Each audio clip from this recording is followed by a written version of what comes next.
mana seluruh makhluknya itu bisa menghadap kapan saja. Makanya zaman Nabi sampai hari ini masjidnya Nabi itu tidak pernah dikunci, malam hari lampunya terang benderang. Anda tidak akan menjumpai Masjid Nabawi malam hari gelap.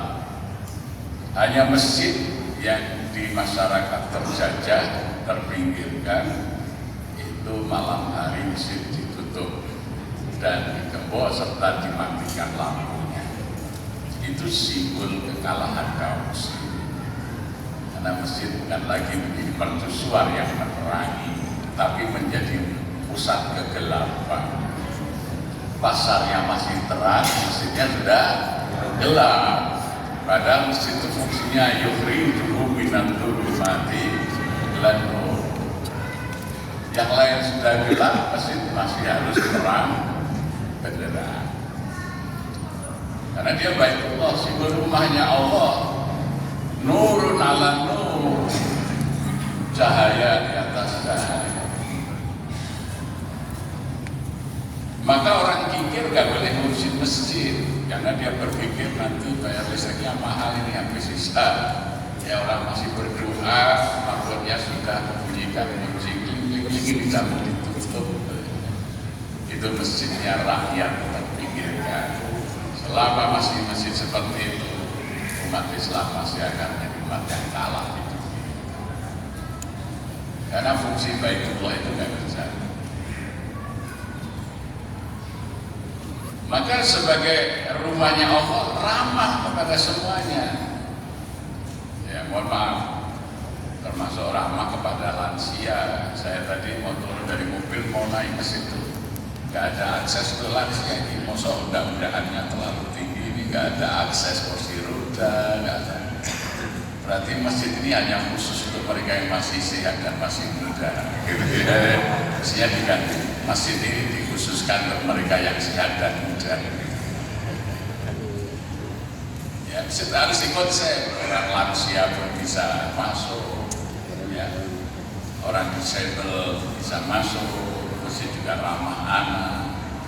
Masjid ramah duafa. Ya.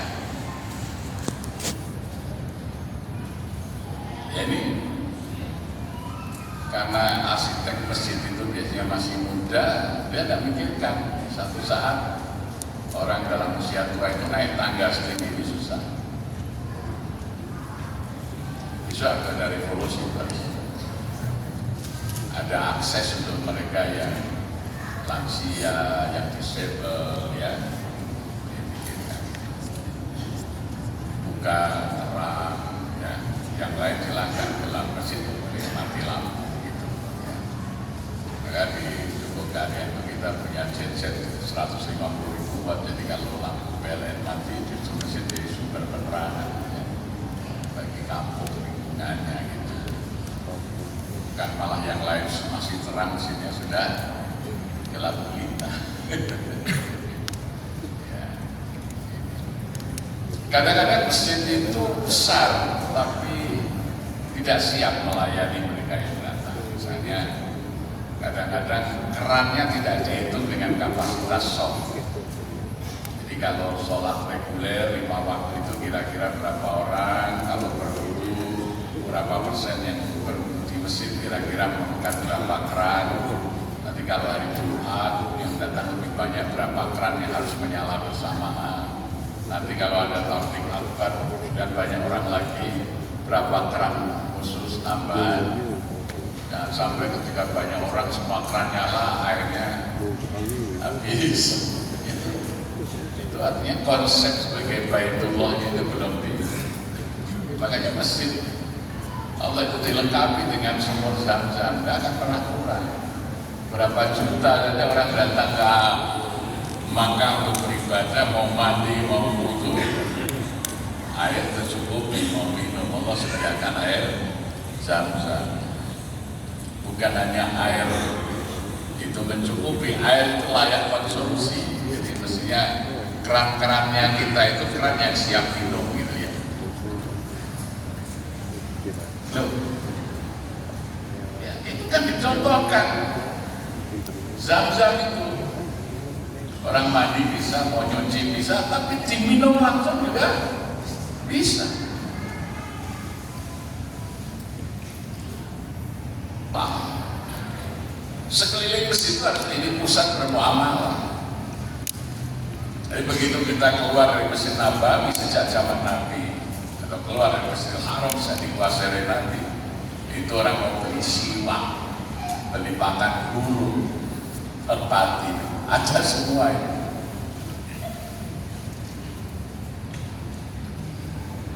Sehingga orang-orang mukmin menjadi kaya dengan pekerjaan menunggu sholat.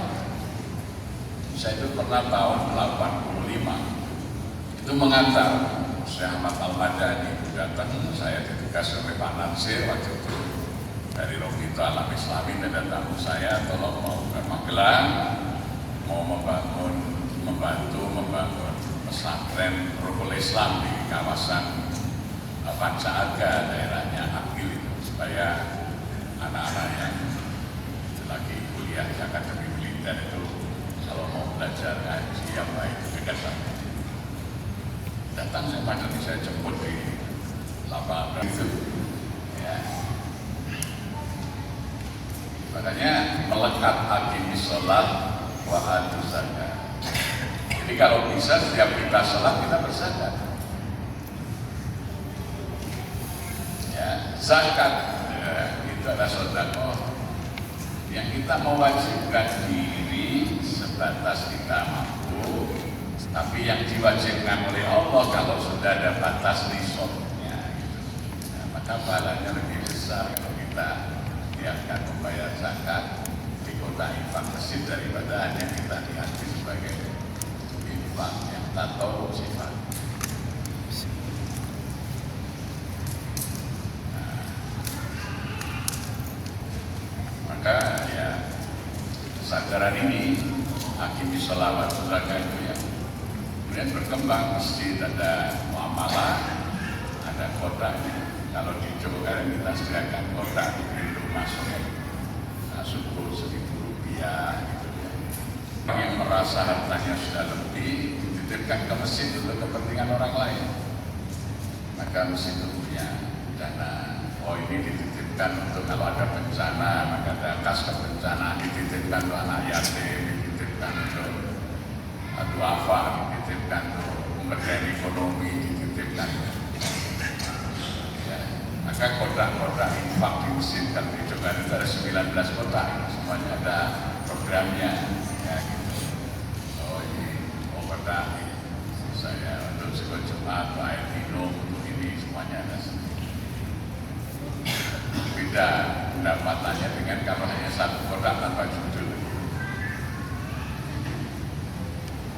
Karena mesti terjadi baitul mal, jadi tempat menyimpan harta umat, tempat orang membutuhkan bantuan di situ selalu ada.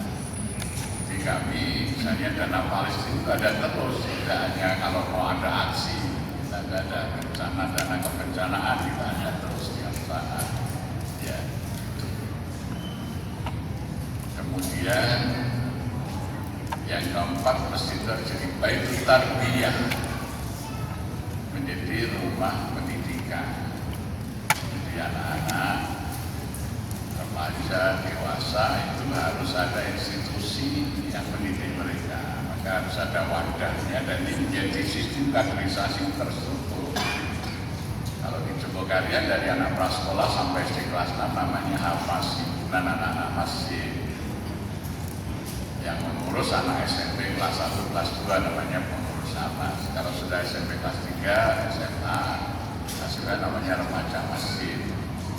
Ya, nah, nanti kalau sudah lulus kuliah, sudah menikah, yang laki-laki bergabung di kurma keluarga alumni remaja masjid, yang perempuan umida, umi muda. Jadi yang umur ada wadah untuk tarbiyahnya di masjid. Ya, kadang-kadang di masjid itu ketika masih anak-anak ada TPA, TPI, tapi setelah remaja hilang karena tidak ada wadahnya yang bersifat permanen terstruktur. Apalagi sudah menikah, sudah ternyata. baru setelah tua kembali lagi ke masjid.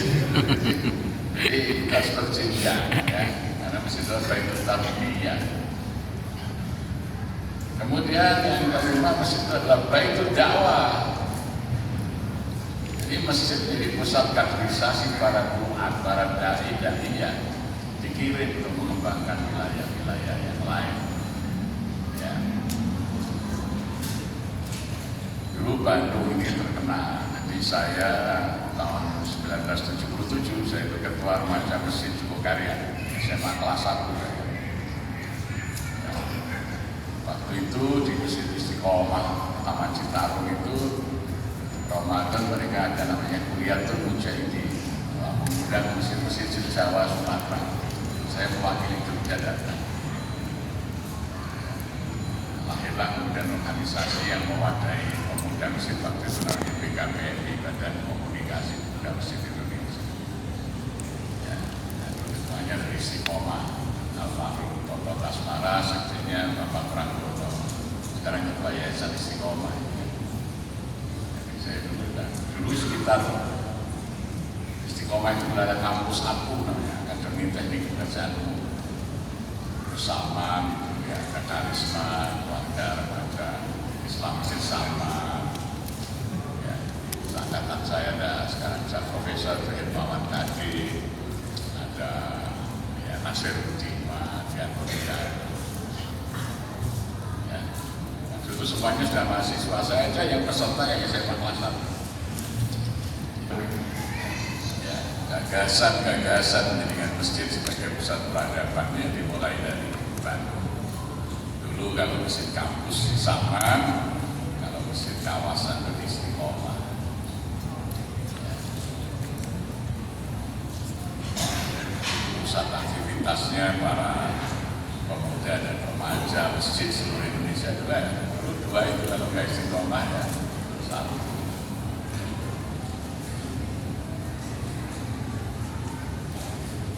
Jadi mudah-mudahan silaturahim saya malam ini ke Bandung mengembalikan Bandung sebagai pusat peradaban berbasis masjid.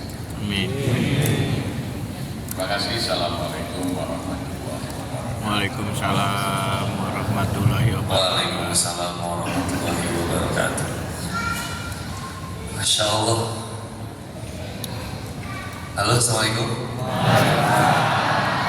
Luar biasa ya. Ini benar Pak Kiai. Baru minggu kemarin belajar adab mendengar. Ternyata teman-teman semua masih fokus ya.